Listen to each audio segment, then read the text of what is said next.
अस्सलाम वालेकुम people, welcome to defence outpost. तो कल रात को ईरान की तरफ से एक लार्ज स्केल का जो बैलिस्टिक मिसाइल अटैक है वो इसराइल के ऊपर कंडक्ट किया गया है। इसके रिस्पांस में जो इसराइल की तरफ से लेबनान के अंदर जो मिलिट्री ऑपरेशन है वो इस टाइम के ऊपर चलाया जा रहा है। मल्टीपल बैलिस्टिक मिसाइल्स ने सक्सेसफुली यहाँ पर इसराइल के अंदर इम्पैक्ट किया है। कुछ को यहाँ पर इंटरसेप्ट भी किया गया है, लेकिन इंटरसेप्शन का जो रेट है वो काफ़ी ज़्यादा लो है। ज़्यादातर मिसाइल्स ने इम्पैक्ट किया है और उस इम्पैक्ट के नतीजे में इसराइल पे अच्छा खासा लॉस हुआ है। बदले में यहाँ पर इसराइल की तरफ से भी काउंटर अटैक करने की कोशिश की गई और इस टाइम के ऊपर जो एक सिंगल टारगेट वो इस टाइम के ऊपर हिट करने में सक्सेसफुल हुए हैं वो ईरान के खुजिस्तान प्रोविंस के अंदर एक पेट्रोकेमिकल प्लांट है। ये ऐसा इंफ्रास्ट्रक्चर है जो कि ज़रूरी है वहाँ पर इलेक्ट्रिसिटी को जनरेट करने के लिए। जैसे कि पहले हम एक्सप्लेन कर चुके हैं कि अब अगर कॉन्फ्लिक्ट स्टार्ट होती है तो इसराइल की तरफ से कोशिश की जाएगी कि ईरान का जो क्रिटिकल इंफ्रास्ट्रक्चर है, एनर्जी इंफ्रास्ट्रक्चर है, उसको हिट करके डिस्ट्रॉय किया जाए। लेकिन इंटरेस्टिंग बात यहाँ पर यह है कि ऑल्दो ईरान की तरफ से इतना सख्त रिटेलिएशन किया गया है, अटैक जो था उसमें हंड्रेड्स ऑफ बैलिस्टिक मिसाइल्स को फायर किया गया, लेकिन अभी तक इजरायली एयरफोर्स उस हिसाब से ईरान के अंदर टारगेट सेट करने में सक्सेसफुल नहीं हो पाई। ये एक पेट्रोकेमिकल प्लांट इन्होंने हिट किया है, लेकिन इसके अलावा और कोई सिग्निफिकेंट टारगेट जो है इजरायलीज वो ईरान के अंदर हिट नहीं कर पाए। और सिचुएशन यहाँ पर यह है कि अभी भी ईरान के जो बैलिस्टिक मिसाइल्स हैं वो इसराइल के ऊपर इम्पैक्ट कर रहे हैं, लेकिन इसराइल की तरफ से उस टेम्पो का जो रिस्पॉन्स है वो जनरेट नहीं किया जा रहा या वो रिस्पॉन्स जनरेट करने में यहाँ पर सक्सेसफुल नहीं हो पा रहे। और इस ढीले रिस्पॉन्स के पीछे जो इस टाइम के ऊपर सबसे बड़ी वजह समझ में आती है वो ये है कि यूएस मिलिट्री ने अपने आप को इस कॉन्फ्लिक्ट से आहिस्ता आहिस्ता पीछे हटाने शुरू कर दिया। कल का जो ईरान का अटैक था, जो ईरानियन बैलिस्टिक मिसाइल्स ईरान की तरफ से फायर किए गए, उन्होंने सिर्फ और सिर्फ इसराइल के ऊपर जाकर इम्पैक्ट किया और किसी दूसरी कंट्री में यहाँ पर इतने कोई मिसाइल्स नहीं गिरे। तो ये जो मिडिल ईस्ट की कॉन्फ्लिक्ट है ये अब अगेन स्ट्रिक्टली अपनी लिमिट्स के अंदर आ रही है। जो एक रिक्वायर्ड पैरामीटर था कि ये जो जंग है वो ईरान और इसराइल तक ही रहनी चाहिए। पहले क्या होता था कि कुछ ईरान के जो मिसाइल्स हैं, ड्रोन्स हैं, वो गल्फ के अंदर इम्पैक्ट करते थे। गल्फ के अंदर जो यूएस मिलिट्री एयर बेसेस हैं उनके ऊपर अटैक हो जाता था, बिकॉज उन्हीं बेसिस से कहीं ना कहीं इसराइल को सपोर्ट किया जा रहा था। इस दफा ऐसा यहाँ पर कुछ भी नहीं है। ना इस टाइम के ऊपर मिडिल ईस्ट से कोई भी जो यूएस की मिलिट्री बेस है इसराइल को इस टाइम के ऊपर असिस्ट कर रही है, और ना ही इस टाइम के ऊपर कोई जो ईरान का बैलिस्टिक मिसाइल है वो मिडिल ईस्ट में कहीं गिर रहा है। स्ट्रिक्टली यहाँ पर जो लड़ाई है वो ईरान और इसराइल के दरमियान है। तो इस सिचुएशन का जो डायरेक्ट फायदा है वो यहाँ पर यूनाइटेड स्टेट्स उठा रहा है, ट्रंप एडमिनिस्ट्रेशन उठा रही है कि वो अपने आप को इस कॉन्फ्लिक्ट से दूर लेके जा रहे हैं। यानी कि यूएस मिलिट्री अब इस टाइम के ऊपर ईरान के अगेंस्ट में किसी मिलिट्री ऑपरेशन के अंदर पार्टिसिपेट नहीं कर रही। इवन जो यूएस एयरफोर्स के एयर टू एयर रिफ्यूलर्स हैं, जो स्ट्रेटेजिक टैंकर्स हैं, जो कि ऐसी कॉन्फ्लिक्ट्स में हिस्टोरिकली यूज होते आ रहे हैं कि ये फाइटर एयरक्राफ्ट को सपोर्ट करते हैं, चाहे इजराइल एयरफोर्स के हों, यूएस एयरफोर्स के हों, तो उनके पास फिर कैपेबिलिटी आती है लॉन्ग रेंज के ऊपर ईरान के अंदर जाके एयर स्ट्राइक्स को कंडक्ट करने की। तो इस टाइम के ऊपर यूएस मिलिट्री क्योंकि इन्वॉल्व नहीं है, तो यूएस के जो एयर टू एयर रिफ्यूलर्स हैं वो इस टाइम के ऊपर ऑपरेट नहीं कर रहे मिडिल ईस्ट के ऊपर। और कोई जो इस टाइम के ऊपर इजरायली मिलिट्री के एयरक्राफ्ट हैं, इजरायली एयरफोर्स के एयरक्राफ्ट हैं, उनको लॉजिस्टिकल सपोर्ट नहीं प्रोवाइड किया जा रहा। यही वजह है कि इस टाइम के ऊपर इजरायली एयरफोर्स के जो एयरक्राफ्ट हैं उनको काफ़ी ज़्यादा मुश्किल हो रही है ईरान के अंदर जाकर एयर स्ट्राइक कंडक्ट करने में, बिकॉज यूएस मिलिट्री उनको सपोर्ट करने के लिए इस टाइम के ऊपर प्रेजेंट नहीं है। जो उनके एयर टू एयर रिफ्यूलर इनके एयरक्राफ्ट को सपोर्ट करते थे, रिफ्यूल कर देते थे, वो कैपेबिलिटी, वो सपोर्ट जो है इस टाइम के ऊपर प्रेजेंट नहीं है। तो ऑटोमेटिकली इजराइल की जो मिलिट्री है उनको ईरान के अंदर टारगेट सेट करने में बहुत ज़्यादा डिफिकल्टी हो रही है, और इसी वजह से उनका रिस्पॉन्स इतना ज़्यादा ढीला है। इवन कल ही यूएस प्रेसिडेंट डोनाल्ड ट्रंप की तरफ से एक सॉर्ट ऑफ वार्निंग दी गई है Israeli prime minister Benjamin Netanyahu को कि यूएस अब से इस वॉर को अपने हिसाब से डील करेगा, जैसे उसको अपने इंटरेस्ट में सही लगेगा। यानी कि किसी दूसरे की बात नहीं मानी जाएगी, किसी दूसरे के प्रेशर में नहीं आया जाएगा कि अगर इजराइल अटैक करना चाहता है ईरान के ऊपर तो यूएस को चाहते ना चाहते यहाँ पर इजराइल को सपोर्ट करना पड़ेगा। अब इस तरह की जो सिचुएशन है वो बिल्कुल यहाँ पर खत्म हो रही है, बिकॉज अब इजरायलीज ये जो काम करने की कोशिश कर रहे हैं, जो ईरान का एनर्जी इंफ्रास्ट्रक्चर हिट करने की कोशिश कर रहे हैं, ये बहुत पहले से यूएस चाहता है कि कम से कम ऐसा ना किया जाए। ईरान का जो एनर्जी इंफ्रास्ट्रक्चर है कम से कम उसको डैमेज ना किया जाए, बिकॉज अगर ऐसा करेंगे तो सिचुएशन बियॉन्ड रिपेयर हो जाएगी। यानी कि उसके बाद एक ऑल आउट वॉर की सिचुएशन जो है वो कंफर्म्ड है। तो ये जो आहिस्ता आहिस्ता चेंज आ रहा है यूएस की अप्रोच में मिडिल ईस्ट को लेकर, ये तब से आना स्टार्ट हुआ है जब से पाकिस्तान ने जो मीडिएशन अटेम्प्ट्स हैं अपनी उनको करना शुरू किया है। जब से पाकिस्तानी स्टेट जो है वो ईरान को भी इस कॉन्फ्लिक्ट के ऊपर एडवाइस कर रही है। मिडिल ईस्ट की जो अरब कंट्रीज हैं उनको भी एडवाइस किया जा रहा है, और साथ ही साथ स्पेशली जो यूएस की ट्रंप एडमिनिस्ट्रेशन है उसको भी Pakistan specially field marshal Asim Munir जो है वो एडवाइस कर रहे हैं कि किस तरह से इस कॉन्फ्लिक्ट को पीसफुली इस टाइम के ऊपर रिजॉल्व किया जा सकता है। बिकॉज इस्लामाबाद टॉक्स के बाद और जब से ये पाकिस्तान और यूएस के दरमियान कोऑर्डिनेशन इंक्रीज हुई है, उसी के बाद से तो आप ये यूएस की पॉलिसी में चेंज देख रहे हैं। पाकिस्तान की इन्वॉल्वमेंट से पहले का भी आपने टाइम देखा है जहां पर यूएस कंप्लीट तरीके से ईरान के अंदर सब टारगेट्स को हिट कर रहा था, इजराइल की मिलिट्री को वो बढ़ चढ़ कर सपोर्ट कर रहे थे। लेकिन अब जो है वो अचानक से अपने आप को इस कॉन्फ्लिक्ट से दूर कर रहे हैं, अपने आप को डिस्टेंस कर रहे हैं, जो कि इसी सूरत में हो सकता है कि या तो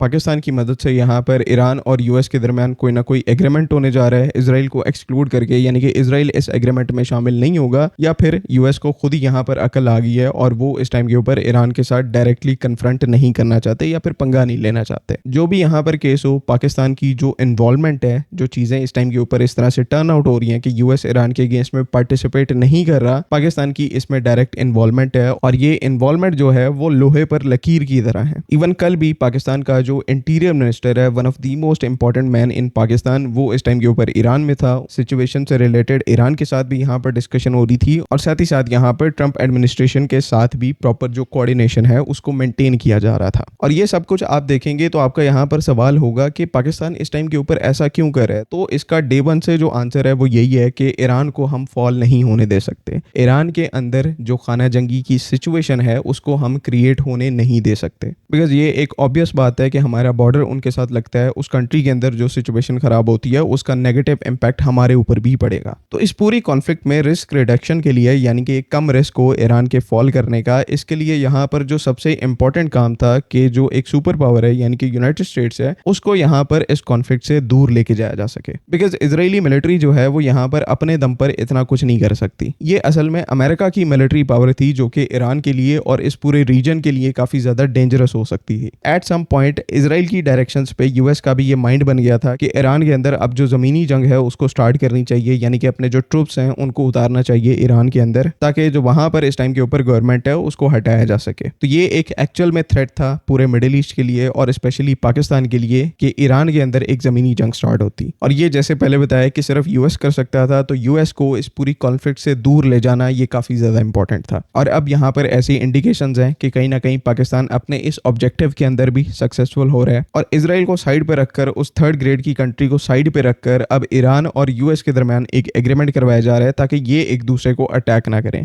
ईरान इजराइल को अटैक करता है उसके बारे में कोई इशू नहीं है, ये अपना जो गेम है जब तक चाहे उसको कंटिन्यू कर सकते हैं। बाकी at the end of the day हम तो यहाँ पर यही होप करेंगे कि चीजें एस्केलेट ना हो, बिकॉज लोग थोड़ा सा इसको एक इमोशनल पॉइंट ऑफ व्यू से देखते हैं। लेकिन अगर यहाँ पर एक्चुअल में ये कॉन्फ्लिक्ट आगे बढ़ती है तो इकोनॉमिकली हमारे जैसी जो कंट्रीज हैं उनके लिए सिचुएशन और ज्यादा खराब हो जाएगी। और ना सिर्फ यहाँ पर ये सिचुएशन इकोनॉमिकली खराब होगी बल्कि नेशनल सिक्योरिटी वाइज भी इसकी काफी ज्यादा इंप्लीकेशंस होंगी। तो होप यहाँ पर यही करनी चाहिए कि पीसफुल तरीके से ये जो कॉन्फ्लिक्ट है उसको रिजॉल्व कर लिया जाए। आई होप कि तमाम चीजें क्लियर हैं। अगली वीडियो तक के लिए अल्लाह हाफ़िज़। पाकिस्तान जिंदाबाद।